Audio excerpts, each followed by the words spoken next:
রহমতের রাতও বলে, যেহেতু আল্লাহ তাআলা অফুরন্ত রহমত এই রাতে বর্ষণ করে। এটাকে আপনার লাইলাতুল বারাকা, বরকতের রাতও বলে, যেহেতু এই রাতে আল্লাহ তাআলা অফুরন্ত বরকত তার বান্দাদের জন্য দান করেন।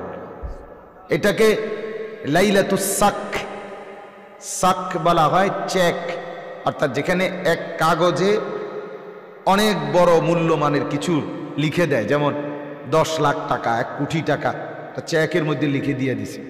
আল্লাহ তাআলা এই রাত্রে শবে বারাতে এক রাতেই 100তে বান্দার জিন্দিগির সব গুনাহ মাফ করে দেয়। এটার জন্য যে চেক দেয় আর কি, যা মুক্তির চেক দিলাম। এটাকে লাইলাতুন নিসফে মিন শাবান, শাবানের অর্ধরাত্রি মানে অর্ধেক, এটাও বলা হয় শবে বারাত। তাইলে আমরা মূল 1 নম্বর বুঝে নিলাম, শবে বারাত এটা একটা বরকতের রাত, এটা একটা রহমতের রাত, এটা একটা মাগফিরাতের রাত, এটা জাহান্নাম থেকে মুক্তির রাত, এটা আল্লাহ তাআলার সন্তুষ্টি বান্দার প্রতি প্রকাশ করার রাত। বলেন আলহামদুলিল্লাহ। তো মূল বক্তব্য ছিল শবে বারাত, এই লাইলাতুল বারাত পুরাটা রাত। এই রাত এর ব্যাপারে কোরআন এবং সুন্নাহর মধ্যে কি বর্ণনা আছে?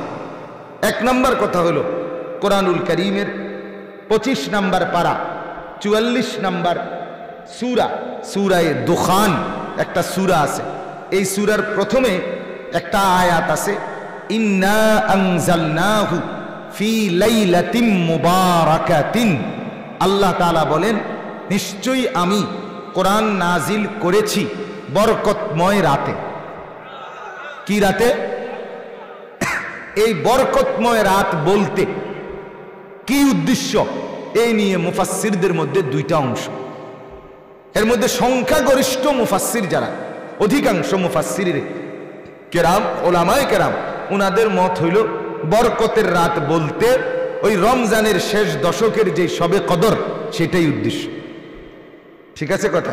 তাহলে এটা হলো অধিকাংশ। বাকি মুফাসসিরদের মধ্যে একজন প্রসিদ্ধ মুফাসসির আছেন, হযরত ইকরামা রাহমাতুল্লাহি আলাইহি।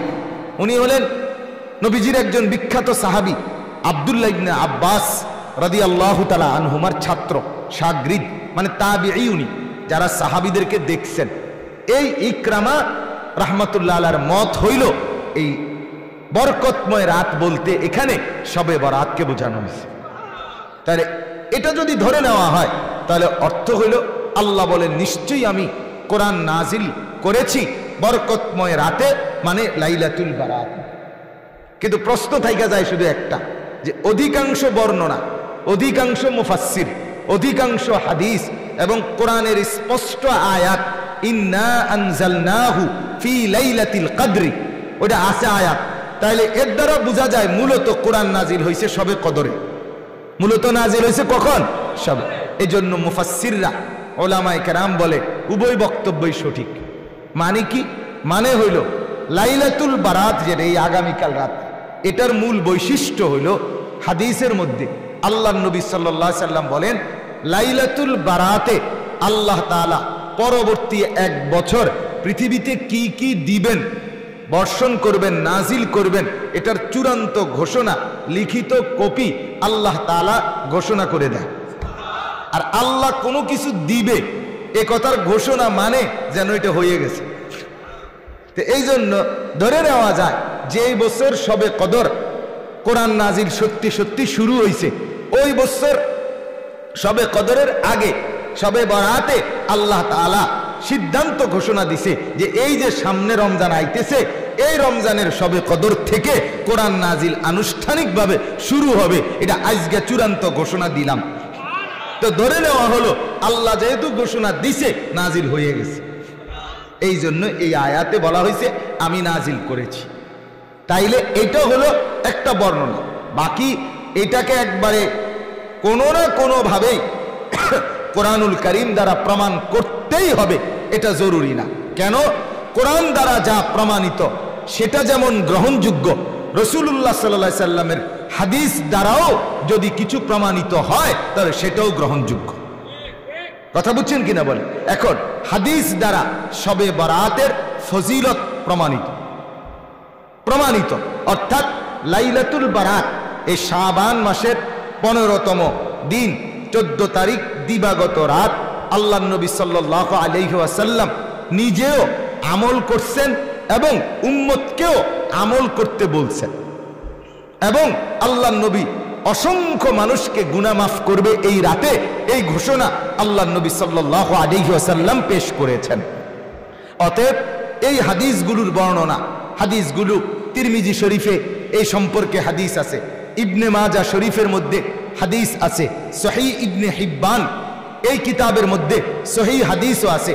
হযরত আবু মুসা আশআরী রাদিয়াল্লাহু তাআলা আনহু থেকে বর্ণিত, আল্লাহর নবী সাল্লাল্লাহু আলাইহি ওয়াসাল্লাম বলেন, যখন শাবানের অর্ধরাত্রি হয় তো ওই দিন রাত্রে আল্লাহ তাআলা প্রথম আসমানে নেমে আসে এবং ফায়াগফিরু লিজামিই খালকি, আল্লাহ তার সব বান্দা যারা তওবা করে মাফ চায় আল্লাহ তাদেরকে মাফ করে দেয়, ইল্লা লিমুশরিক আও মুশাহিন।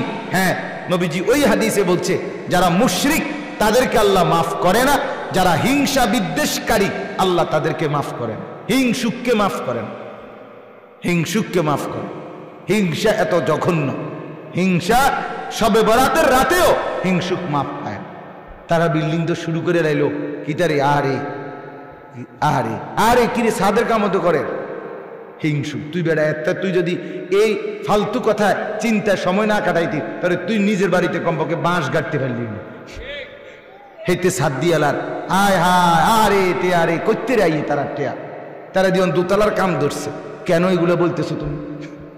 সে দোতলার কাম ধরুক নাহলে 6 তলার কাম ধরুক, তোর সমস্যা কি বেটা? তোমার অসুবিধাটা কি? তুমি নিজের ফিকির করো যেন হিংসুক। আল্লাহর নবী বলেন শবে বারাত ওই রাতেও সে মাফ পায় না। নাউজুবিল্লাহ, নাউজুবিল্লাহ। আল্লাহ তাআলা আমাদেরকে বুঝার তৌফিক দান করেন। আমার বাপ রাসূলুল্লাহ সাল্লাল্লাহু আলাইহি ওয়াসাল্লাম হযরত আলী থেকে বর্ণিত, নবীজি বলছেন যখন শবে বারাত ওই রাত আসবে তোমরা রাত্রি জেগে কুমু লাইলাহা, রাত্রি জেগে তোমরা বন্দিগি করিও, অসুমু নাহারাহা, এবং দিনের বেলায় রোজা রাখো। তাহলে এই হিসাবে আমাদের জন্য করণীয় হলো রাত্রি জেগে ইবাদত করা, দিনের বেলা নফল রোজা রাখা। এখন আপনাদের কাছে আমি লম্বা করতে চাচ্ছি না সময় না থাকাতে, মূল একটা কথা বুঝাই, এতটুকু বুঝেন আপনারা। অনুরোধ আমার, একজন হইলে একজনই মাইনেন, সেটা হলো শবে বরাত মূলত নবীজি বলছেন ইবাদতের রাত, গুনাহ মাফের রাত। তোমাদের জন্য রাত্রি জেগে ইবাদত করো, এটা বলছে নবীজি। অতএব শবে বরাত কোনো উৎসব না, শবে বরাত কোনো অনুষ্ঠান না, শবে বরাত খালেস নফল ইবাদতের রাত। আপনি নফল ইবাদত করবেন, অর্থাৎ আপনি জিকির করবেন, আপনি নফল নামাজ পড়বেন, কোরআন তেলাওয়াত করবেন, তওবা করবেন, দোয়া করবেন, কান্নাকাটি করবেন, একাকী গোপনে গিয়ে কবর জিয়ারত করবেন, নিজে সারা রাত যদ্দূর শরীরে কুলায় আপনার নফল নামাজ পড়তে থাকবেন, আল্লাহকে ডাকতে থাকবেন। শুধুই আপনি আর আপনার আল্লাহ, এই দুইজনের মধ্যে সম্পর্ক গড়া, এর নাম হচ্ছে শবে বরাত। কিন্তু দুর্ভাগ্য আর আফসোসের ব্যাপার হলো আমরা সেখান থেকে সরে গিয়ে শবে বরাতকে অনুষ্ঠান বানাই নিয়েছি। শবে বরাত কি এখন অনুষ্ঠান, শবে বরাত হলো উৎসব। শবে বরাত পালন করে, কেমনে পালন করে? এশার নামাজের পরে হুজুরে 1.5 থেকে 2 ঘন্টা ওয়াজ করবে, এরপরে লম্বা মুনাজাত দিবে, এরপরে প্রত্যেকেরে হয় 1 ফোঁটলা জিলাফি অথবা 1 প্যাকেট বিরিয়ানি অথবা 1 শান্তি ওই যে মাটির এগুলো করে খিচুড়ি খাইবে। এই 3 নেয়ামতের যে কোনো একটা নেয়ামত, হয় জিলাফি, নয় বিরিয়ানি, নয়তো খিচুড়ি। এই 3টি নিয়ামতের যে কোনো একটি নিয়ামত খাবাইয়া এবার শবে বরাত পালন হয়েছে, এবার গিয়া ঘুম দেন যায় বাইত গিয়ে, এবার বাইত গিয়ে এবার শুয়ে লাইছে, হেবড়ি জি গাইছে করতে আইলে শবে বরাত পালন করে আসছে। শবে বরাত কি করে আসছে? এবার পালন করে আসছে। তা আপনারা যে হুজুরে 1.5 ঘন্টা লাগাইয়া বুঝাইলো যে এই রাত ইবাদতের রাত, আপনি যে খিচুড়ি খাইয়া শুয়ে লাইলেন, আর এইভাবে আপনার 100 বছর বুঝাইলে এরপর থেকে আপনি ইবাদত শুরু করবেন, সেটা কনসে কথা বুঝেন নাই আমার। এই জন্য আমি আমার মসজিদে বলছি জুম্মার দিন যে আপনারা আমার থেকে এটা বুঝলেন কি না, এটা কোন যে শবে বরাত বুঝছেন? কহ হুজুর বুঝছি। আমি বলে কি করতে হবে সেটা বুঝছেন? হ্যাঁ বুঝছি। আমি তাহলে ঠিক এই কথাটা তো বললাম যে নফল নামাজ পড়বেন, জিকির করবেন, দোয়া করবেন, কান্নাকাটি করবেন, একাকী কেউকে না ডেকে গোপনে কবর জিয়ারত করবেন। তাইলে এই কথাটা আপনি বুঝছেন না? বাংলাটা কথা বলেন না, বুঝছেন কি না বলেন? তো এইটা আবার প্রত্যেক বছর সবে বরাত যে রাত, সেই রাইতে আপনাদের 2 ঘন্টা ওয়াজ করে বুঝান লাগবে কেন? কথা বলেন না কেন? প্রত্যেক বছর এভাবে আপনাদের আবার বলবে আল্লাহ রব্বুল আলামিন বলে লাব্বাইক ইয়া আবদি, বান্দা যতবার আল্লাহকে ডাকে ততবার আল্লাহ বান্দাকে ডাক দেয়। বল বান্দা কি চাই? কিছুক্ষণ পরে আল্লাহ বান্দাকে বলে বান্দা বুঝেছি, কিছু তুই চাইবি না, তুই শুধু আমাকে ডাকতে ডাকতে মজা পাচ্ছ। ঠিক আছে বান্দা, তুই আমাকে ডাকতে থাক, তুই আমার জিকির করতে থাক, আমি মাওলা তোর কি লাগবে আমি দিতে থাকবো।